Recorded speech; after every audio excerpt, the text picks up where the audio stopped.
L'ARP est l'autorité de régulation professionnelle de la publicité, constituée des trois métiers de la publicité, les annonceurs, les agences et les médias et supports de diffusion des messages publicitaires. L'ARP a essentiellement un rôle d'établissement de règles déontologiques que les professionnels rédigent, mais après avoir écouté la société civile, dans le cadre notamment d'un conseil paritaire de la publicité. Mais l'ARP travaille au quotidien pour ses adhérents à ce que les messages publicitaires puissent être diffusés dans le cadre de ces règles. Et dans le cadre du jeu vidéo, il y a une manière évidemment de montrer les alertes PEGI notamment, mais aussi est-ce que l'ensemble des règles déontologiques, parfois un peu éloignées des règles pures PEGI, mais par exemple de secteur interdit, évidemment tabac, alcool, ne peut pas être montré dans des publicités de jeux vidéo, même si ce n'est pas l'objet du jeu vidéo, mais aussi des règles beaucoup plus transversales sur la violence, l'image de la personne humaine, les comportements alimentaires, le développement durable, bien sûr, qui sont des préoccupations majeures. C'est le rôle de l'ARP au quotidien pour ses adhérents. Pour les jeux vidéo comme pour tous les secteurs, la création publicitaire est complètement libre, mais évidemment avec certaines règles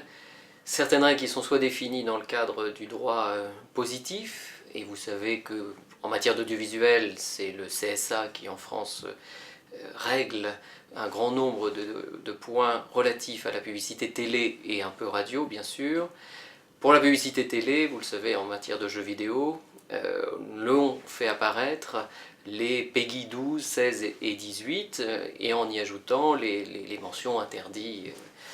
au moins de 12 ans, 16 et 18 ans. Mais l'ARP a développé aussi évidemment une réflexion complémentaire dans le cadre de la bonne information du consommateur, du téléspectateur et a fortiori des parents lorsqu'ils veulent être bien informés des produits qu'ils veulent acheter ou conseiller ou préconiser à leurs enfants et surtout les adolescents. L'impression, je pense, de voir beaucoup de jeux 18, PEGI 18, est en fait pas ce que l'on vérifie dans le cadre de notre travail exhaustif d'avis préalable pour la publicité à la télévision.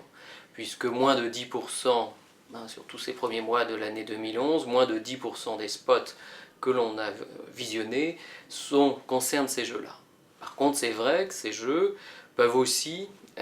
créer un impact médiatique plus important, voire surtout un impact éditorial plus important, ce qui peut donner l'impression aux téléspectateurs, entre la publicité et les programmes, d'en entendre davantage parler, alors que l'on sait très bien que près de la moitié des jeux sont des PEGI 3,